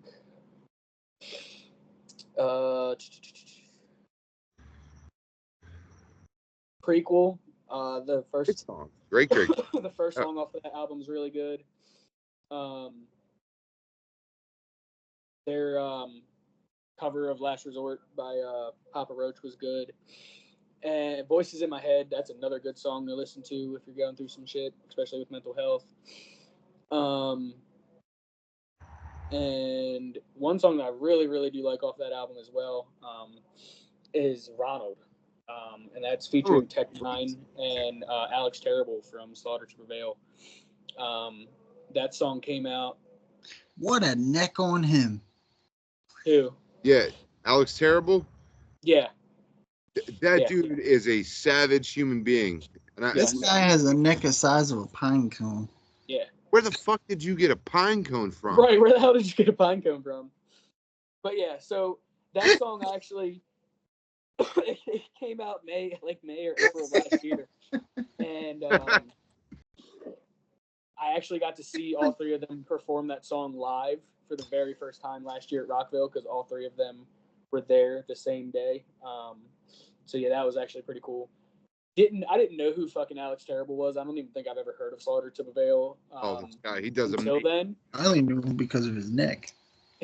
I mean, I obviously know who Tech Nine is. I've been listening to Tech Nine for fucking God knows how long. Tech Nine is, dude, man. But yeah, Slaughter to Prevail. I actually started listening to them because of that song, and they actually do pretty good. Alex Terrible's got a fucking deep ass fucking scream. He emulated a fucking alligator growl, dude. Yeah, and the masks that they fucking wear the whole band where they wear the same fucking mask, but it's fucking badass looking. So yeah, if you guys ever want to check out Slaughter to Prevail, definitely look them up. Great band. Great Amazing. band. Will, have you ever heard his Doom covers? I have not. He what is- kills. Oh my God, he covers. By the way, a little fun fact about me: I love the instrumentalist Mick Gordon. Dude, it's my. That is how you make metal. The first Doom soundtrack, Rip and Tear, BFG 2000. Mhm. That is how you make metal. So Alex Terrible covered these songs, and he added a vocal track to them. This motherfucker slays on it, dude. I believe it. I think it was called he did a song called "The Slayer," which is based on Doom Guy. He it's so funny you bring him up, man. He's a fascinating fucking artist. It really is. I love this dude perfectly emulated an alligator growl. Dude Perfect. wants to bare knuckle fight a fucking bear. He did. Yeah. Wrestled a fucking bear, man. Alex Terrible's fucking just he's out there, but he's fucking here. Yeah. Dude, He's all over. He's so cool. yeah, like he's pretty badass. I ain't even gonna lie. He's hard. badass. Anyway, sorry guys. No, you're good. But yeah, I mean, Falling in Reverse has probably been one of the biggest bands that I've been listening to a lot. Ronnie Radke, I think he's blowing up fucking massively. He's been doing some great songs. He did a song, like a Western kind of themed song with Jelly Roll last year called All My Life. It's an alright song. I mean, I like it. I was not a fan of the music video. Why? Ronnie actually caught a bunch of heat for that because he has I'm not saying the song was bad. It's just the music video take. It was just. He has a transgender woman in there who used to be actually a WWE wrestler turned woman. Yes, in that video, and he actually caught a bunch of shit. Really? Wow. Because everybody that wasn't because I didn't like it. I just want to set the record straight. It was just the music video. What the song was about, it didn't. Yeah, no. I get what you're saying. But yeah, he caught a bunch of heat about that because everybody thinks that Ronnie is like this biggest fucking racist piece of shit out there, and that he's against like gays and trans and shit like that. And he's just like, no. And I follow Ronnie on Instagram. I follow him on like TikTok and shit like that. And this dude will literally go and find tweets or anything like off of Twitter that people are talking shit about him, and he'll make a video like directly aiming it towards that person and fucking just destroy their entire life. Because Ronnie just doesn't care. Ronnie knows I'm doing bigger and better things. Like ever since he got locked up, and it was the best thing for him, wasn't it? Yes. And like ever since he got locked up and Escape the Fate, pretty much kicked him out, and he flat out did. Yeah. And look where they went. That helped him. Like Ronnie has become such a better person. Now, I'm not saying that Escape the Fate was a bad band with him, because he was great with Escape the Fate. But I feel like ever since he got locked up and Falling in Reverse was made, and I believe 2013 or 14, something like that, that band has fucking made him into a new person. Like he's even right now, he's even catching a bunch of heat about him and his ex-girlfriend Saraya, or formerly known as Paige through WWE. They broke up. Like it just came out that they broke up, but the truth has come out between both of them that they separated like a few months ago because they both openly said it. Their schedules are just conflicting, and they're not. It's always not like helping that. them. Since she was on the road as a wrestler and he's on the road as a musician, you never have time. Never have time. And that was the thing, is when I saw them last year, Welcome to Rockville, people were asking for her to come on stage, and he openly admitted and said, "Look, she's here, but she doesn't Doing want to her- come out. Like she doesn't want to come out. She wants everything to be about the band. He's like, she told him like, this is your moment. Like this is for you and your band. Right. Yeah. Right, I don't absolutely. want to steal that spotlight. They play, when bands you're getting ready to wait for bands to perform, they play advertisements on the big screens, promoting other festivals. And they also play videos like leading up to Rockville, and there was a video of them two together, and she kind of like, you could tell that when the camera was facing her and him together, she kind of wanted to like shy away because she wanted the spotlight on him. But with him catching all this heat of them breaking up, and it's like, dude, they mutually agreed to separate. And she's even said in a recent interview they're still friends. I think she said they live like down the street from each other. So Well, I mean, it's maturity. You know what yeah, I'm saying? exactly. So it's like, but Ronnie joining or making, if I think he is the founder of Falling in Reverse. With him making that band, And escape the fate. Let's be honest. yeah, exactly. But Falling in Reverse, dude, like Amazing band. they've gone up and up and up and up every year. I'll tell you what, man. On that topic of like bands improving themselves, I think Five Finger Death Punch, ever since Ivan Moody got sober, it was the best thing for him. Like Yes. Oh yeah, I was. think he feels better, looks better. And Not saying he didn't look any different from when he was drinking, but He's much the more. dude's admitted that he wanted to retire a few times since he's gotten sober. Like he's realized, like, oh fuck, I'm missing out on time with my kids. But at the same time, it's like he thinks to himself, do I want to give this up already? Oh yeah. Well, there's still things in the tank that there's. I think, and I'd have to look it up, but I think Five Finger Death Punch is actually going on tour with Falling in Reverse this year. I think it should be, man. Like that's amazing. Yeah. Just a model of self-improvement. You know what I mean? Like bands that have improved themselves throughout the years, just great.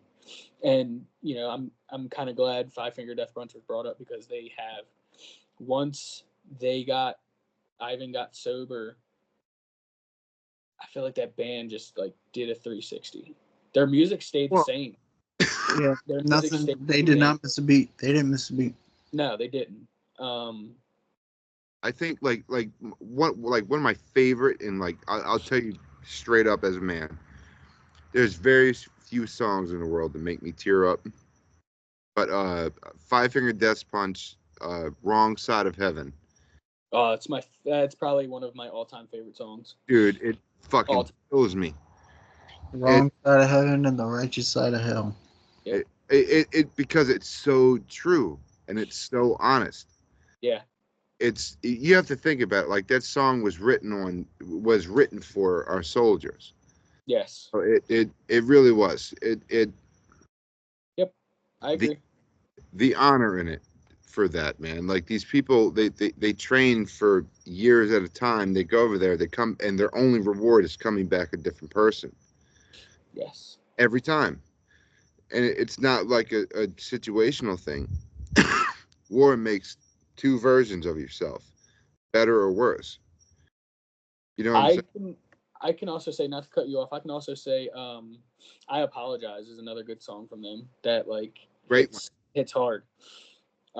It's very powerful. Yeah. And it's all about, it's sometimes like, I think Why the Wrong Side of Heaven is such a great song. Yeah. It perfectly exemplifies like sorrow. Like it really does. Yeah. I agree. And what's another one? I was just looking at it. I think it's called Mine and This Way. Yeah.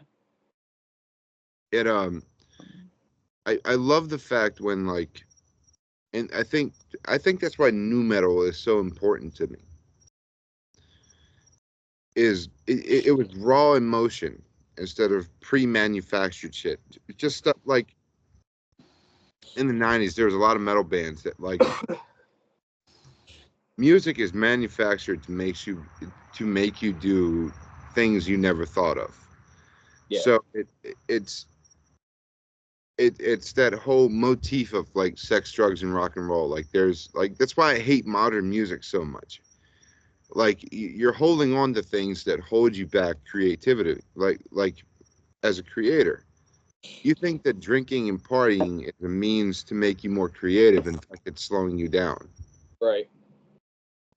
Like I smoke weed, I have a few beers. You know what I mean? But at the same time, you have to keep in mind what your vision is and maintain like what that world consists of because everything is different to human beings. That's the one reason why I did stop drinking. Not to get into a personal side of it, No, this fuck yeah, episode, dude. This is what it's about, man. but that's the Yeah. reason why I stopped drinking, because I was just drinking to have fun, but then You can't drinking to get away. creating a monster with myself, Absolutely. You couldn't be Agree with yourself. not knowing how to tame it, and then certain people were trying to help you, but you thought they were ruining the moment, the party. It's like, ah, come on. But Yeah. Like, Just like and then also with the creative side as well, it's kind of like, there's more to it than just that. making your shit. Like Mm-hmm. it's the like when you create, like even as a podcast, like what makes us so cool in this is we all come from very like it's three different sides of life. yes. So they add interesting perspectives. As a creator, you should think about all perspectives. Like meaning like, okay, so like Kyle, you're an alcoholic, right? Yes. So like to a normal person that can sit there and go like, yeah, dude, on Friday I had 13 shots of whiskey. I was having a ball. To you, you're going, that's a slow night, right? That's that's a Definitely slow so nice. night, Jack. It's a matter of perspective, and I think that's where creativity should come from. It shouldn't be a matter of like what is most important to the next person or to what is most common.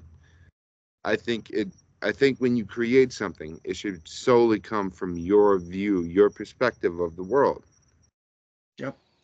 And I think that's what makes art so beautiful is it comes from all sides. It's not one view, not two views, not three. It comes from all 10, if you follow me. You know what I mean? Like, Hmm? and I think like it's kind of like where Will loves Rob Zombie. This dude like on a visual aspect understood something. He Yeah. like it wasn't like where like the band Drowning Pool. I love them, right? I think they spoke on a very basic principle of life, where like shit happens, and then you turn it into a career. Instead of turning the worst experiences of your life into trying to like make them in this convoluted, warped sense of what you see the world as, put your view into your art that how you see it. You know what I mean? It doesn't matter what other people think. This is your perspective of the world. You take it or leave it. Right. Yep. And it's why like, John Carpenter is so important to me. This dude he wrote, directed, did the theme, and even played a character in Halloween just to bring it to life. And it's those moments in art that are truly truly important. To sorry guys, didn't mean to go No, on a no, tangent. good. Man. No. Art is very very important to me. It's and music, art, films, writing, design. It's all the same umbrella. We just look at things differently. Yeah. I mean, Yeah, you're right. Absolutely. sorry guys. Moving No, on. no, no, you're good. There's two more bands that I've actually listened to a lot lately as well. You guys should check out. One is called Sleep Token. Sleep, I amazing. I only know No. really one song. No. You don't like Sleep Token? No. Really? No. Wow. Uncle Kyle, you broke my heart, Kyle, you're fired. All right. See you guys. dude. And another one is Bad Omens. Bad Omens is a great band. I saw them for the first time. I learned about them last year as well. And I also saw them at Rockville last year. I will also be seeing them again this year at Rockville. They're another good band. I can't even pick a good song. If I had to pick, I'd probably say either Just Pretend or Dethrone are two really good songs. Shit, dude. Really, you weren't a fan of that one? Oh no, I love Dethrone. Oh, I thought you said it's shit. No, it's my shit. Oh, okay. It's his shit, not the shit. It is. So yeah. Bro, hold on, one thing. If you guys ever visited my Facebook page, you guys see my cover photo? Yes. You know what that is in Norse? My shit. I'd have to look at it again. If you go to my page, my cover photo, look, it's written in Norse language. It's from a Bad Omen song. I want things that money can't buy. The price is pain. Interesting. Yeah, I haven't learned to read read Norse all yet. I'm slowly learning. Well, no, dude, I put this into a translator. I'm trying to actually learn it. Me too. I know a little bit. I'm more into I'm fascinated by the ritual side because I grew up with that sort of thing. So but anyway, back to Bad Omens. From those lyrics in a song literally define me as a man. Like, I want things that money can't buy. The price of pain is to make things right. Yeah. Even though I could buy 1,000 lives, you can try to kill me, but I just can't fucking die. Yep. Yeah, they're great live too. They're fucking great live. I love that, dude. That was such a great. Like, I feel like that should be a mantra of all men. Like, yes, they really should. But yeah, Kyle, you definitely should check them out. But you got to tell me why you don't like Sleep Token. I'm curious too. You broke my heart on that. What you eating, homie? What you got? Slim Jim. After Slim Jim. Eat me. So why don't you like Sleep Token? I'm curious. Will's going for it, ain't you, brother? I'm very, very curious. They're pointless. What do you mean? How are they pointless? That's hurtful. That is. It's extremely hurtful. I just don't like them. I just can't get into them. Like, their music, no. Shame on you. Shameful. So you don't like their song? No.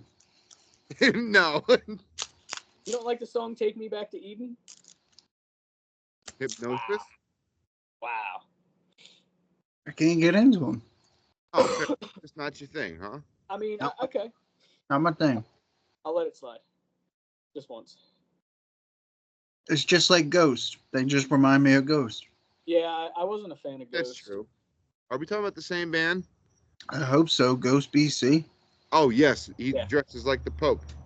Yeah, they remind me of the Sleep Token. It was, I mean. Oh, dude, I have one favorite song from Ghost. It's called Bloody Mary. Okay. That's a great song, dude.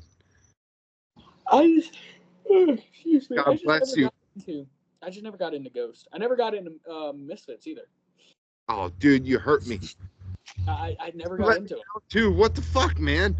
I don't know why. I just never got into him. Come on, man. Glenn Danzig was the first thing. Don't get me wrong. He is good. I just you son of a bitch. I just never got into him. Oh, it's fair.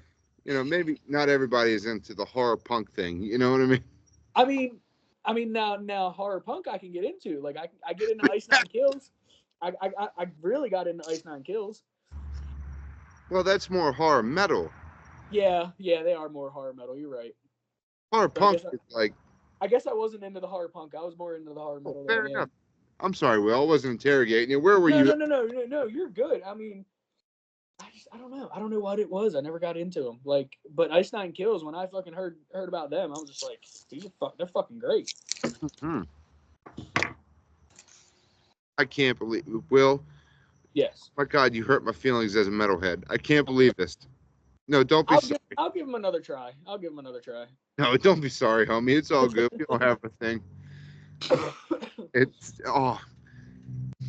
You guys have at least heard Black Flag, right? Yes. It's a band. Yes, I have heard of Henry them. Rollins. Have I listened to them? No. I've heard of them. I've heard of them. Never listened to them. I like that. Will was completely honest. He was like, I know them, never listened to one word of them. Yeah. I love Black Flag. Like I said, my favorite punk band is Operation Ivy. Hands down. I love the Misfits, Black Flag. And honestly,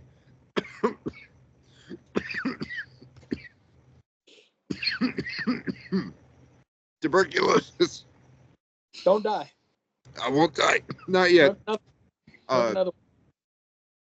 I shall. Probably not. I have to go eat pizza here shortly. I got to get up for work.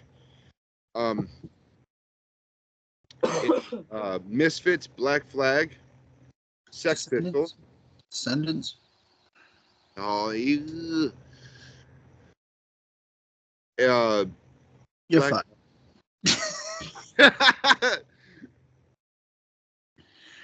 Sex Pistols. I'm not even gonna lie. Like, as an artist and as a musician, David Bowie was a huge influence on me too. I love Bowie. Yeah, Bowie was good. Bowie was definitely good. Oh, I love you, Ziggy Stardust. Oh, I love Ziggy. Ziggy can play guitar. I take you home. I make you fish fry soup. Fish fry. That's from Family Guy. Easy. Don't go fucking woke on me. Calm down. It's just a joke. Ha ha ha ha. I'm spinning plates and shit. Here we go. I'm sorry. I was telling Kyle that I've been like trying to be more professional. There's nothing. We are not. There's nothing professional about this podcast. Well, no, dude. I see how like Kyle stays on point. You stay like Will, dude. You are like the ultimate sailor. Like where me and Kyle go off onto the fucking horizon, you just bring us right back to the middle. I try. And it makes me laugh sometimes because like, guys, go watch the last episode. It really was fucking legendary. It really was. All I'm gonna say is Louisville Slugger. Dude, Kyle, wrong or right? Will, how you tried to process what was happening in front of you? I was. It was the funniest thing I've ever seen. I definitely was. Oh man. Okay. Ooh. Oh shit. I'm sorry. I got yelled at by the wife. Did she hear about the Louisville Slugger? Oh, yep. Dude. Much like Pamela Anderson, it goes right over her head. Yeah, thank you. Good one, right? Great. Dude. Kyle, you should know, not to cut you off, Joe. Did this actually happen? Like the whole show of Tom and Pam and Tom? Like somebody really got a hold of it and fucking released it? Holy shit. Yep, it is their pretty much how they got the rights to it. Right. It was in a Rolling Stone magazine, so whatever happened. Now, of course, there's certain things that Tommy did, they just added to the show. But overall, It was in a Rolling Stone article. The guy that was fixing Tommy's house somehow found out, and then he leaked it. I wonder if Tommy was actually really a dick like that, though. Because, like I said, I'm getting to start the 3rd episode. And if he was really, I mean, it was his point of view. Like, you know, the guy that came to Tommy's house, he could have said Tommy was a dick, but, you know, then you talk to Tommy about it. Tommy could have said he had a bad day or he was a sweetheart. Right. Yeah. Guys, hold on. Just a little timeout. I'm so sorry. You can't say little timeout when you talk about Tommy Lee, man. All right. So that answers my question.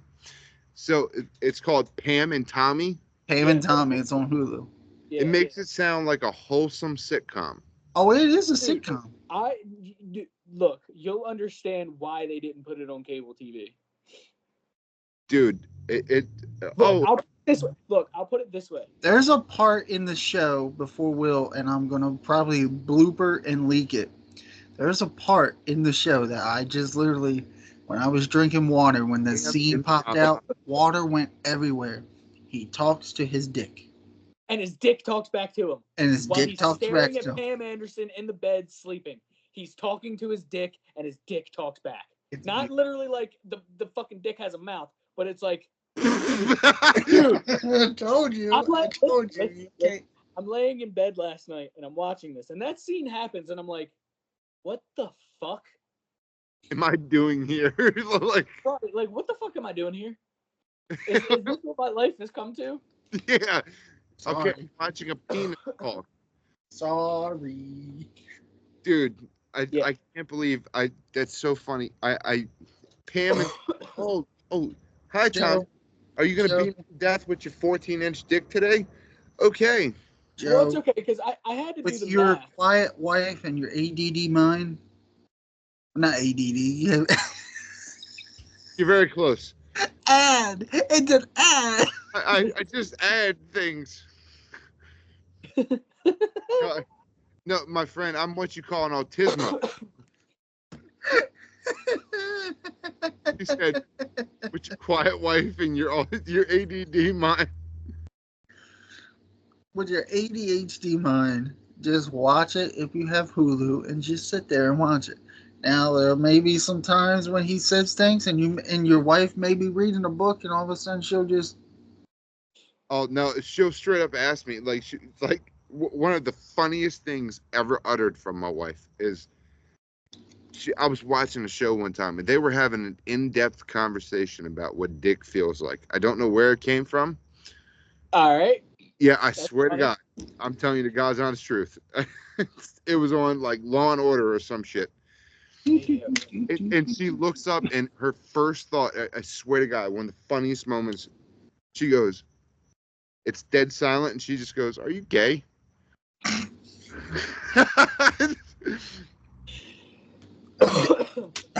meant it, like.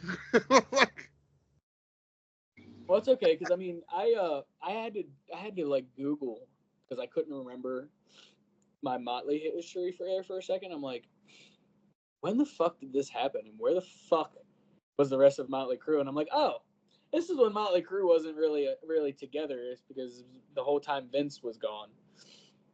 No, because when they did at the end of Generation Swine was 98. They had that big long break and a new Tattoo came out. So yes. during that span is when he was doing his own thing. Yeah, and everybody was on their own little world. Yeah. All right.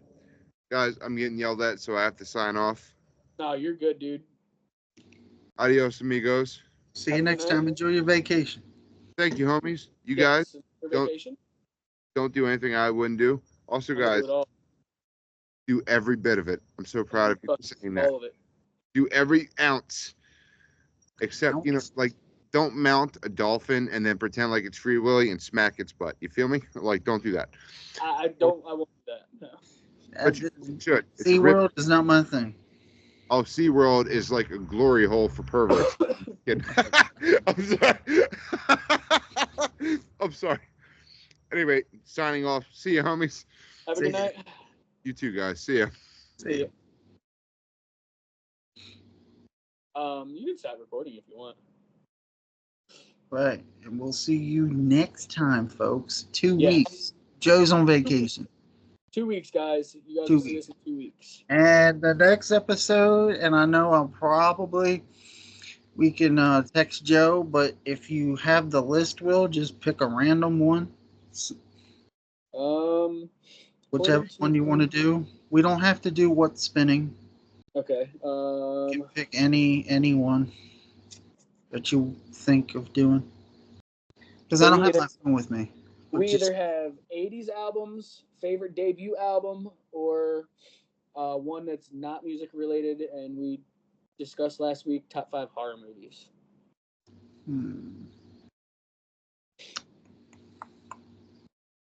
Well, folks, we don't know which one yet because I would like to ask Joe. But it will be an episode. You have to wait 2 weeks. Yep. But anyway, I hope you enjoyed this episode, and we'll see you next time. Yes, guys. We also promise we will be moving to Twitch soon. We're waiting for a time for all. We're waiting for a right time. Joe, we may try it when Joe gets back from vacation. We may do a trial run on Friday and then shoot on Saturday if we can. Yeah. But we shall see. But thanks for watching, and we'll see you guys in 2 weeks. 2 weeks.